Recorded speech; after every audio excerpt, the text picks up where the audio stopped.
जय हिंद। स्वागत है आपका अपने YouTube चैनल अमन्स लाइब्रेरी क्लासेस में। अभी आधुनिक भारत के इतिहास का सीरीज चल रहा है जिससे रिलेटेड बहुत सारे वीडियो पहले अपलोड कर चुके हैं। और इससे पहले वाले वीडियो में हम लोग पढ़े थे थियोसॉफिकल सोसाइटी के बारे में, ब्रह्म समाज, यही सब के आर्य समाज के बारे में। इससे पहले हम लोग बाइकॉम सत्याग्रह ये सब के बारे में पढ़ चुके हैं। और आज से हम लोग नया नया चीज़ें की स्टार्ट कर रहे हैं। मतलब ये हिस्ट्री में ही है, लेकिन आपको भारत शासन अधिनियम व संवैधानिक सुधार ये हिस्ट्री में भी और ऐसे हम लोग पॉलिटी में भी हम लोग इसे पढ़ते हैं। तो आज से हम लोग भारत शासन अधिनियम स्टार्ट करेंगे। अब ये ज़्यादा नहीं पता, ये है बस लास्ट पीडीएफ है। इसके बाद ये ख़त्म हो जाएगा। ठीक है, मैं फिर दूसरे सब्जेक्ट को लेकर आऊँगी। और आज हम लोग इसको पढ़ते इसको स्टार्ट करेंगे। और इसी के बाद हम लोग जो गवर्नर जनरल के बारे में पढ़ेंगे, वायसराय गवर्नर जनरल के बारे में पढ़ेंगे। पहले हम लोग इसके बारे में पढ़ेंगे भारत शासन अधिनियम, जो आपका 1773 का रेगुलेटिंग एक्ट है। इसमें 84 का पिट्स इंडिया एक्ट है, 86 का संशोधन है। और इसके आगे भी इससे रिलेटेड सारे कुछ इसी में है। फिर 1793 का अधिनियम चार्टर है। फिर 1813 का चार्टर है। फिर 1833 का, 1813 के बाद 10-10 साल फिर ये आगे हो गया था, सॉरी 20 साल आगे हो गया था। फिर 1833 के बाद 1853 का, फिर 1858, फिर 1861 का अधिनियम था। फिर 1892 का अधिनियम, फिर 1909 का, फिर 1919 का, फिर 1935 का लास्ट का भारत शासन अधिनियम है। और आज हम ये सब के बारे में अब हम इस सीरीज को स्टार्ट कर रहे हैं। तो आइए स्टार्ट करते हैं। तो सबसे पहले यहाँ पे 1773 का रेगुलेटिंग एक्ट के बारे में देखेंगे हम लोग। तो इसके बारे में पहले कुछ बता देते हैं, उसके बाद इसको हम लाइन बाय लाइन पढ़ देंगे। ठीक है दोस्तों, तो आइए हम लोग देखते थे आखिर 1773 के रेगुलेटिंग एक्ट में आपका क्या क्या हुआ था। ठीक है, तो इसमें 1700 रेगुलेटिंग एक्ट में आपका सबसे पहला काम हुआ था कि कंपनी पर जो संसदीय नियंत्रण की स्थापना किया गया। ठीक है, जो कंपनी था, आगे देखते हैं कंपनी भी आएगा। और कंपनी पर संसदीय नियंत्रण किया गया था। ये मैं मेन पॉइंट बता देती हूँ दोस्तों, यही सब सवाल एग्जामिनेशन में पूछा जाता है। तो कंपनी पर संसदीय नियंत्रण की स्थापना हुआ था। दूसरा पॉइंट है आपका कि गवर्नर जनरल की जगह जो है गवर्नर की जगह जो है गवर्नर जनरल बन गया था। ठीक है, आपका 1773 के रेगुलेटिंग एक्ट में ये भी सवाल पूछता है दोस्तों। और ये 1773 में ही बंगाल का प्रथम गवर्नर जनरल बने थे आपका वारेन हेस्टिंग।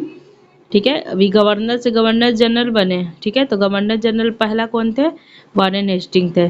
ठीक है, और सर्वोच्च न्यायालय की स्थापना भी आपका पूछेगा किसके अंतर्गत हुआ है, तो 1773 के रेगुलेटिंग एक्ट के ही। ठीक है, और उसी के जस्ट दोस्तों एक साल बाद सर्वोच्च न्यायालय की स्थापना हुआ। उसके एक साल बाद जो है 1774 में आपका कलकत्ता में सुप्रीम कोर्ट की स्थापना भी किया गया था। और सुप्रीम कोर्ट के मुख्य न्यायाधीश थे Elijah Impey, sir Elijah Impey, और 3 जो है अन्य न्यायाधीश थे। ठीक है दोस्तों, और इसी समय कंपनी चलाने के लिए 2 संस्थाएं बनाई गई थी, कोर्ट सॉरी कोर्ट ऑफ प्रोप्राइट्स, ठीक है, और कोर्ट ऑफ डायरेक्टर। ठीक है, कोर्ट ऑफ डायरेक्टर में टोटल 24 सदस्य थे। तो मैम टॉपिक बाई टॉपिक बताते जाएंगे, उसके बाद इसको हम लाइन बाय लाइन पढ़ते जाएंगे। तो आइए देखते हैं 1773 में क्या क्या था। तो इसी एक्ट के द्वारा ब्रिटिश संसद ने भारतीय मामलों में हस्तक्षेप की शुरुआत की। ठीक है दोस्तों, इसी के द्वारा क्या हुआ था? हस्तक्षेप की शुरुआत किया था। और फिर शुरुआत किया और ईस्ट इंडिया कंपनी को राजनीतिक व प्रशासनिक संचालन के लिए निर्देश संसद से मिलने लगे। संसद को यह एक्ट लाने का मौका मिला जब कंपनी ने 10 लाख पाउंड की मांग की, जबकि दूसरी तरफ लगातार लाभ दिखा रही थी। इस एक्ट के प्रावधान क्या क्या है देखते हैं, वही जो भी हम बताए वही होगा। तो भारतीय प्रशासन के लिए एक प्रशासनिक मंडल की स्थापना, जिससे बंगाल के गवर्नर जनरल के साथ ही 4 अन्य सदस्य शामिल थे। और कोई भी निर्णय बहुत से भारतीय प्रशासन के लिए एक प्रशासनिक मंडल की स्थापना की, जिसे बंगाल के गवर्नर जनरल के साथ ही 4 अन्य सदस्य शामिल थे। और कोई भी निर्णय बहुमत से लाने का फैसला किया गया। बंगाल के गवर्नर को अब अंग्रेज क्षेत्र का गवर्नर जनरल कहा जाने लगा। जिसका कार्यकाल 5 वर्ष। मद्रास व मुंबई के गवर्नर को भी इसमें शामिल कर दिया गया। कंपनी के अधीन प्रथम गवर्नर जनरल वॉरेन हेस्टिंग बने, अभी दोस्तों बोले थे हम। और इसी एक्ट के द्वारा कलकत्ता में सुप्रीम कोर्ट की स्थापना की गई। अब प्रथम मुख्य न्यायाधीश आपका सर एलिजा एम्पे बने, ये भी बताए थे। किंतु सुप्रीम कोर्ट की अधिकारिता पहले निश्चित नहीं थी, अतः 1781 में एक संशोधन लाकर कंपनी के अधिकारों को शासकीय कार्यों को इसकी अधिकारिता से बाहर कर दिया।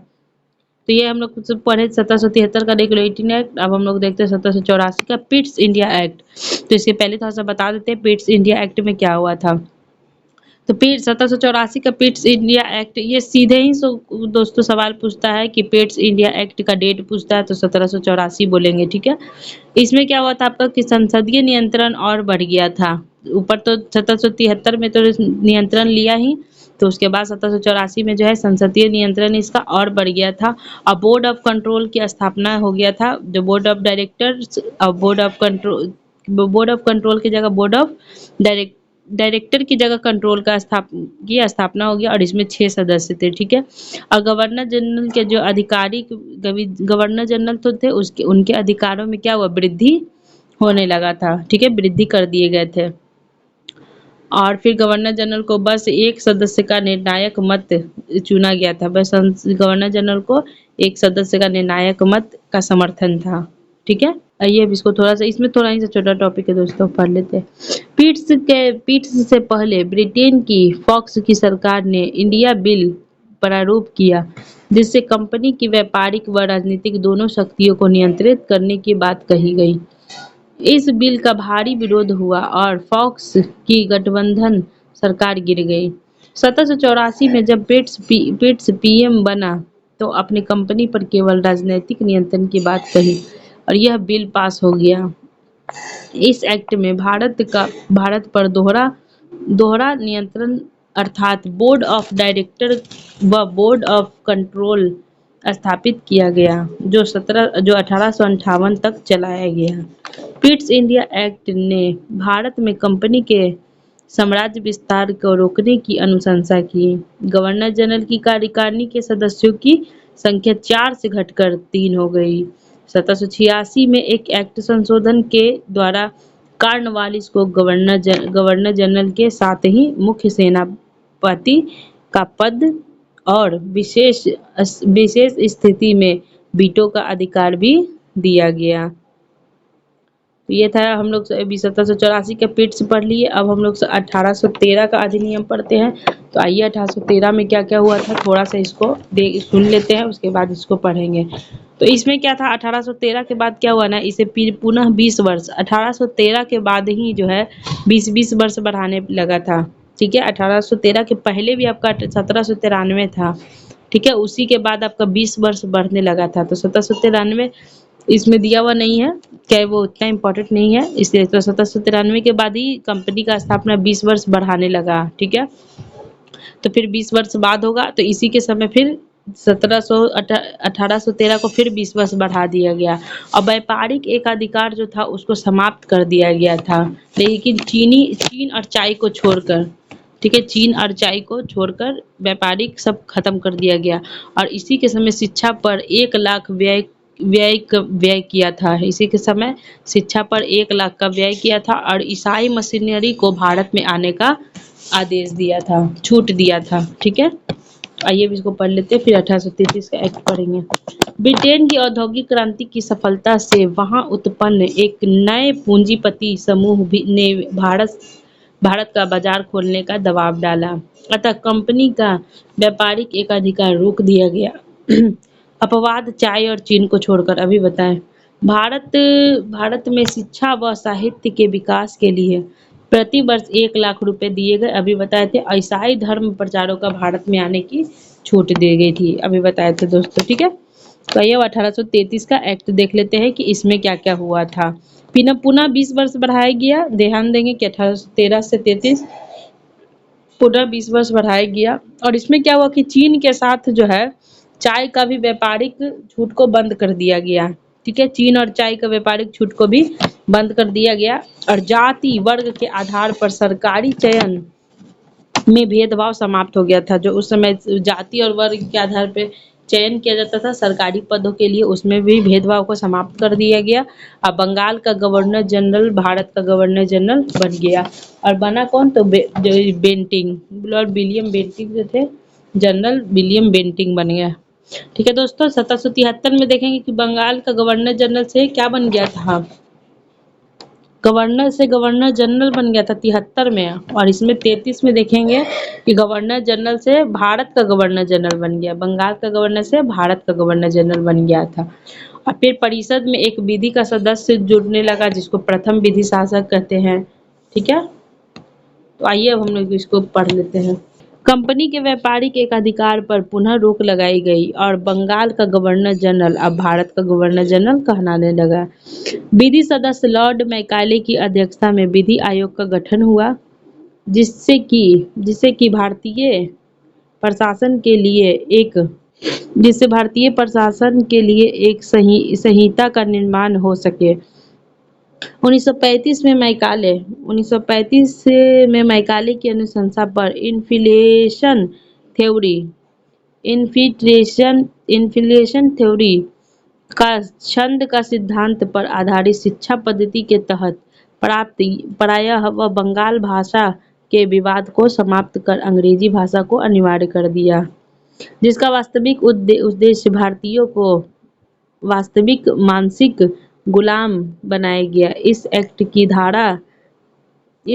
धारा 87 द्वारा 57 है दोस्तों यहाँ पे शायद, के द्वारा सरकारी सेवाओं में जाति, नस्ल, धर्म, रंग आदि के आधार पर भेदभाव को समाप्त किया गया। तब पढ़ते हैं दोस्तों हम लोग 1853 का एक्ट पढ़ लेते थोड़ा सा, इसमें क्या क्या था। तो इसमें ज़्यादा कुछ नहीं था, देख लेते हैं कि इसमें क्या था। कोर्ट ऑफ डायरेक्टर जो का संख्या था उसको 24 से घटाकर 18 कर दिया गया था। कब? 1853 में। और अधिकारों के लिए प्रतियोगिता परीक्षा को भी चलाया गया था। ठीक है, और विधि सदस्य को पूर्ण दर्जा दिया गया, जो मैकाले थे आपका इससे पहले में 1833 वाला में पढ़े, जो उसी के विधि के सदस्य को पूर्ण दर्जा दिया गया। ठीक है, बस इतना ही था इसमें। इसमें पढ़ लेते हैं। सभी सेवाओं में खुली प्रतियोगिता द्वारा नियुक्त का प्रस्ताव लाया गया, जो वास्तविक तौर पर 1858 के बाद लागू हो सका। और इसी के तहत 1864 में सत्येंद्रनाथ टैगोर पहले भारतीय ICS चुने गए। कंपनी के सदस्यों की संख्या 24 से घटाकर 18 कर दी गई तथा गवर्नर जनरल की कार्यकारिणी में विधि सदस्य को अस्थायी कर दिया गया। अब कंपनी को 20 वर्ष का चार्टर न देकर उसे ब्रिटिश क्राउन का मानते हुए क्राउन की इच्छा पर छोड़ दिया गया। अब आपका 1861 आ जाएगा दोस्तों। इसी के बाद 1858 था, जो 1858 के बाद ही, इसमें नहीं दिया हुआ है, लेकिन 1858 के बाद ही जो है ब्रिटिश कंपनी आपका कहाँ चल गया था, ये क्राउन के पास चले गया। 1857 की क्रांति के बाद ही 58 से आपका ब्रिटिश कंपनी जो है क्राउन के पास चला गया था। यहाँ लिखा हुआ है दोस्तों कि अब कंपनी को 20 वर्षों का चार्टर न देकर ब्रिटिश क्राउन को मानते हुए क्राउन की इच्छा पर छोड़ दिया गया था। तो इसके बाद 1858 का भी नियम है दोस्तों, जो इसमें नहीं दिया हुआ है। आगे 1861 है, तो हम लोग 1861 के बारे में देखते हैं क्या था। तो इसमें कुछ नहीं था दोस्तों, इसमें आपका पुनः जो है एक विधि सदस्य की नियुक्ति किया गया। ठीक है, जो आपका विधानसभा की स्थापना किया गया इसी में 1861 में। और फिर वायसराय को अपने कार्यकारिणी परिषद से जो है 6 से 12 सदस्यों की नियुक्ति वे कर सकते थे, करने का अधिकार मिला। और फिर वायसराय को कुछ विकट स्थिति में अध्यादेश जारी करने का अधिकार मिला। तो आइए 1861 को पढ़ लेते हैं। विभागीय प्रणाली की शुरुआत किया गया। ठीक है, पोर्टफोलियो सिस्टम, और पहली बार वायसराय को अध्यादेश जारी करने का शक्ति भी मिला। ठीक है, IPC, CPC, CRPC जैसी संस्थाएं जो है 1861 में लागू की गई और न्याय व्यवस्था के अंतर्गत समस्त भारत में समान कानून लाने का प्रयास किया गया। अब 1892 देख लेते हैं दोस्तों कि हम लोग इसमें क्या था। 1861 के बाद 1892, इसमें कुछ नहीं था। इसमें आपका कम से कम जो है 10 से अधिक 16 का अधिकार। 1892 में देखते हैं दोस्तों हम लोग क्या था इसमें जो है ना कि निर्वाचन पद्धति प्रारंभ कर दिया गया था। 1892 में ही निर्वाचन पद्धति प्रारंभ कर दिया गया था और केंद्रीय विधानसभा में भारतीय सदस्य को बजट पर बहस करने का, बहुत इम्पोर्टेंट है दोस्तों, कि बजट पर बहस करने का और प्रश्न पूछने का अधिकार आपको कब किया गया था, तो इसी में 1892 में। तो भारत में चुनाव प्रणाली का आरंभ हुआ और इसी एक्ट के गोखले, सुरेंद्र नाथ बनर्जी, फिरोज शाह मेहता जैसे व्यक्ति केंद्रीय विधानसभा के सदस्य बने और इस सदस्यों की अधिकारिता व्यापक तो नहीं की, किंतु इन्हें बजट जैसे प्रस्तावों पर प्रश्न पूछने का अधिकार अवश्य मिला और यह एक्ट उदारवादियों की स्वशासन की मांग की ओर एक महत्वपूर्ण कदम था। यहाँ पे थोड़ा सा लिखा हुआ है, हम लोग पढ़ लेते हैं दोस्तों। भारत के गवर्नर जनरल, गवर्नर और वायसराय, पहले बंगाल का गवर्नर बना क्लाइव, फिर बंगाल का गवर्नर जनरल बना हेस्टिंग, फिर भारत का गवर्नर जनरल बना बेंटिंग और फिर वायसराय 1858 के बाद केनिन बना। अब 1909 का मार्ले मिंटो एक्ट देखते हैं कहाँ तक है। बस यहाँ पे 1909 का ही पढ़ लेते, बस थोड़ा सा ही है इसमें। हाँ, इसमें बस थोड़ा सा ही है, इसको देख लेते लास्ट पेज हम लोग। 1909 का मार्ले मिंटो सुधार एक्ट आया। फिर इसमें क्या क्या हुआ था आपका, तो इसमें विधानमंडलों का आकार जो था, शक्ति में वृद्धि हो गया इसका। फिर विधानमंडलों के आकार की शक्ति में वृद्धि हो गया और फिर सार्वजनिक विषय पर प्रश्न पूछने का अधिकार मिल गया। पृथक निर्वाचन के आधार पर मुस्लिम का जो है आरक्षण, मुस्लिम को आरक्षित सीट मिल गया। यही सब हुआ था इसमें। उसके बाद 1909 आ जाएगा। तो आइए हम लोग देखते हैं 1909 का मार्ले मिंटो सुधार। इसके बाद 1919 आएगा। 1909 के इस एक्ट की सबसे बड़ी पहचान विशेष सांप्रदायिक निर्वाचन व्यवस्था या प्रणाली को लागू करना था और इस एक्ट को लागू करते समय मार्ले ने मिंटो को लिखा, हम भारत में विषैले बीज बो रहे हैं। 1892 के अधिनियम में स्वशासन के पक्ष को आगे बढ़ाते हुए विधानसभा के सदस्यों की संख्या में वृद्धि की और अब गैर सरकारी सदस्यों को भी इसमें शामिल किया।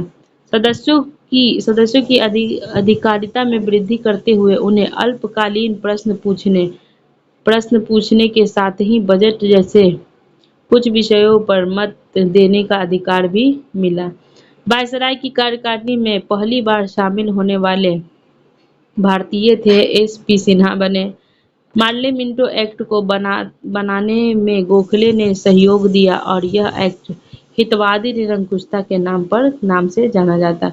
आगे दोस्तों 1909 का मार्ले मॉन्टेस्क्यू चेम्सफोर्ड हम लोग अगले वाले वीडियो में पढ़ेंगे।